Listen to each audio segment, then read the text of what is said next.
Coming up on SAU News. A dream years in the making now stands outside Hulsey. See the new statue inspiring students across campus. A new space, new technology, and new opportunities. Southern's nursing students are stepping into a lab that feels just like the real thing. Southern's campus has never seen this much energy. Acrofest is here, and it's bigger than ever. Stories that matter, moments that connect. SAU News starts now.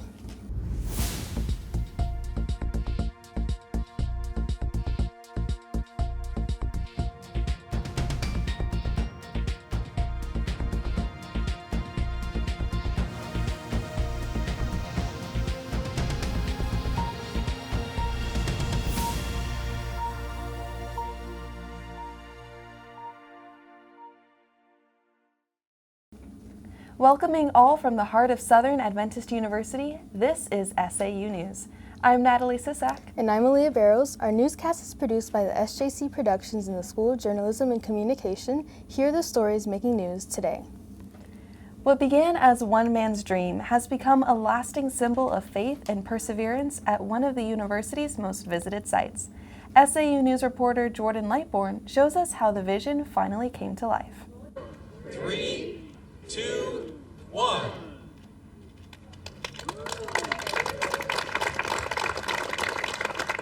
The long-held vision of the late Dr. Philip Garver has finally been realized. A bronze statue sculpted by Victor Issa titled Fit for Eternity was unveiled on November 6th. The statue, which now sits outside Hulsey, features Jesus running with two students, a symbol of health, wholeness, and Christ-centered living. The idea is that all of us should be looking beyond just our current reality, but to eternity. To me, it just shows perseverance of wanting to spread his identity of what Jesus is as a spiritual leader on our campus and to continue growing with him as you run through your path in life. A closer look at the statue may reveal some interesting details that most people may miss. Here you can see on Jesus' hands the scars from the crucifixion. An hour later, spectators made their way to a special exhibit on the second floor of Brock Hall, showcasing Victor Issa's other sculpted works. Students expressed their enthusiasm about seeing Issa's works on display. I think I'm kind of in awe of the way that he's able to sort of portray real-life people. Like, the way that he works with fabrics and skin is just so admirable. As someone who does a little bit of sculpture, it is so difficult to do. Later, during a workshop, Issa spoke about the Fit for Eternity statue, discussing its creation and the ideas that influenced his approach. So it took me a while to decide how I want to balance the movement. I want it to look naturally running, not forced, and accommodate the center of gravity in the motion. So I studied quite a bit of video, frame by frame, to see how that motion happens. For SAU News, I'm Jordan Lightbourne. Now, as students walk past Hulsey, they're reminded daily of the values that define Southern: faith, learning, and a life fit for eternity. For nursing students at Southern, practice makes perfect. And now, a newly expanded simulations lab is giving them even more opportunities to learn by doing. SAU News reporter Issa Bias takes us inside the hands-on experience that's shaping future healthcare professionals. As Southern's largest major, the School of Nursing recently expanded its simulation space to meet growing demand by relocating from Advent Health Hall to the newly renovated Miller Hall. Well, we have a lot more space here in this building. We went from 2 rooms and a corner of our skills lab, so we can do a lot more simulation at the same time. And so we can have more students over here. The upgraded facility includes hospital-like patient rooms and an advanced audiovisual system that records each simulation for student review and feedback. Have more space and it would feel more realistic in the hospital was really great for us. Oh, I think it's a huge benefit because it's like we have a whole building dedicated to it, and also like it's a good experience because we get to play out situation that might happen to us in the future, and we get to make mistakes here so we don't repeat those mistakes in the future. So I think it's a good experience. As you can see, I'm currently standing in front of Miller Hall, which is the new simulation building here at Southern for the School of Nursing. You can find this building located in between Brock Hall and the campus's famous prayer garden. With its new simulation lab in place, Southern's nursing students are gaining more experience than ever before, preparing them for the realities of patient care. Reporting for SAU News, I'm Isa Baez. For these students, every simulation brings them closer to their calling, caring for patients with skill, confidence, and compassion. Every year, student athletes from Adventist universities and academies across North America converge for a gymnastics workshop called Acrofest. As you can see from all the buses in the church parking lot, Southern is hosting this year's event. More than 1,200 gymnasts are here. Our own Gymnasters acrobatic team and coach Craig Johnson are helping lead the workshops, which feature tumbling, pyramids, and three highs. You can expect long lines at the dining hall with thousands of extra diners. A host of volunteers are helping out. The 3-day Acrofest culminates with a Saturday night extravaganza. Tickets are limited, but the event will be live streamed. A rising star in the Christian music charts will headline Ignite Live's winter semester program. Singer-songwriter Terrian will perform several songs during the show, hosted by the School of Journalism and Communication. Terrian's music draws on her gospel and R&B roots from Memphis. Her most recent hit, Testimony, came out earlier this year. This will be the 5th year of the Ignite Live's production. Last February, contemporary Christian music recording artist Britt Nicole was a guest.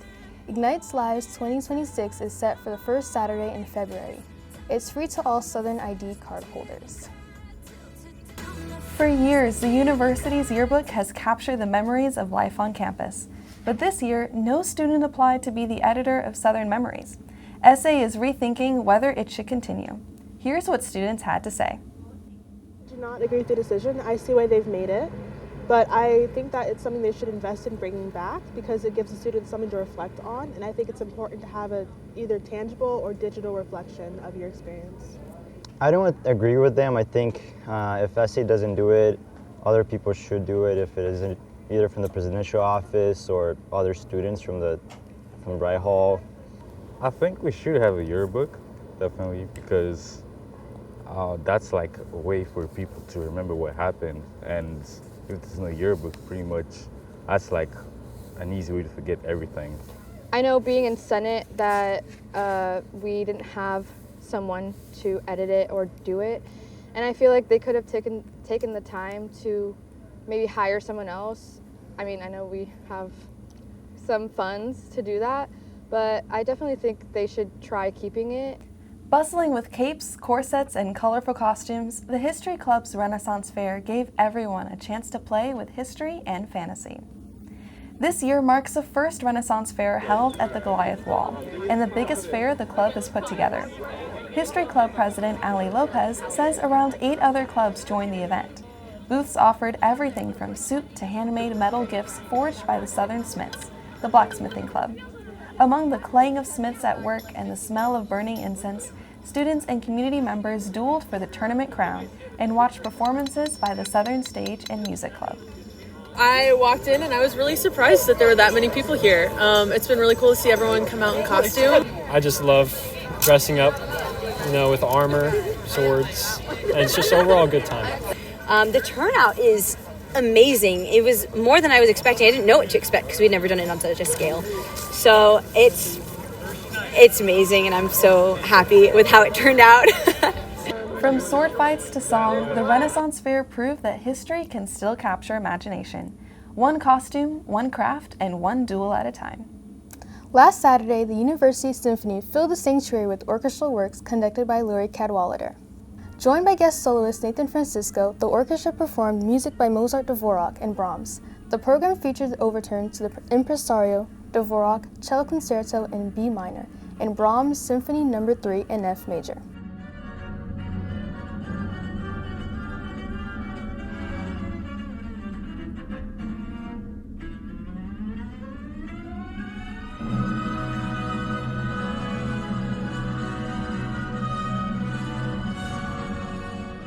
Audiences responded with warm applause throughout the evening. For the full schedule and event details, visit southern.edu/calendar and come to enjoy live music this holiday season. Fall is in full swing, and the university celebrated the season with one of its favorite traditions. SAU News reporter Calvin Nesmith was there to capture it all. Students geared up for one of the most anticipated events of the semester, the annual Fall Festival. Student organizations hosted a variety of fall-themed events and games, encouraging students to join in the fun. The The Fall Festival took place this past Sunday at the Hulsey Wellness Center walking track. Activities included chess matches, dueling, karaoke, small games, pumpkin smashing, and hay rides. When asked about how Fall Fest helps students, this is what one individual had to say. I mean, it gets your mind away from doing schoolwork or studying. You know, you can't walk around here and also be thinking about school, so it's definitely a good mental break. Reporting for SAU News, I'm Calvin Nesmith. Events like the Fall Festival remind us that even in the busiest part of the semester, there's always time to slow down and enjoy life on campus. The campus was buzzing with excitement last week as a School of Business class staged multiple events in a fundraising contest. SAU News reporter Ava Caroline Schmidt shares the backstory behind the fundraisers. Southern's marketing class, taught by Professor Ben Schnell, was divided into 6 groups with one task at hand: generate the biggest turnout for your group event, with all of the fundraising proceeds going to Child Impact International, which is a global nonprofit organization that is dedicated to transforming kids' lives for the better. The teams had about 4 to 6 weeks to plan their event. The different fundraisers varied from having their events outside, like the campus crawl, which featured many booths with food, gadgets, and clothes, to having indoor activities such as basketball and dodgeball tournaments in the gyms. Matthew Savino, a junior business administration major, gives his view on the dodgeball tournament. It was great. We had a lot of college kids, a lot of middle schoolers there, and it was a lot of fun. Another inside event was the Are You Smarter Than a Fifth Grader contest, where professors and elementary students teamed up to play against each other in the cafeteria. Corrine Hansen, a junior business administration major, the group CEO, shared insight on how they chose this idea. We were sitting in a brainstorming session, and I had this idea for a speed friending event, and there were some other ideas like a 423 night market, but we learned that was already taken, and so we were sitting there so stumped. And someone mentioned a game show, and it just bloomed and blossomed from there. And so I feel like we all had a part in deciding what we were going to do. So that's where it came from. For SAU News, I'm Ava Caroline Schmidt. In the end, the Mullivid group won the race with their movie night event. Between all groups, the marketing class raised $4,500 for Child Impact. Faith can look different for everyone. For some students, it isn't about grand gestures or big moments. It's about finding peace in the quiet.